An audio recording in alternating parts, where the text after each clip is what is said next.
कैसे होंगे। आज मेरे साथ मेरे पापा हैं।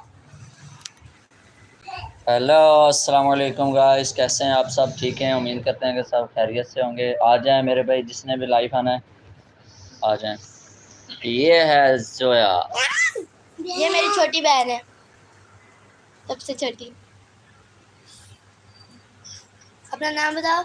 और हमारे पास एक छोटी सी कुकड़ भी है। हाँ, उसको प्यार से कहते हैं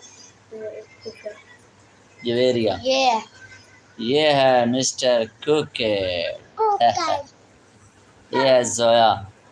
और हमारा भी एक भाई भी है, वो बाहर है। फिजान। हाँ, फिजान है उसका नाम। बताओ ना आपको बाजी। आपका क्या नाम है? कौन सी क्लास में हो? 1 में नहीं हो, नर्सरी में हो। ये नर्सरी में है अभी।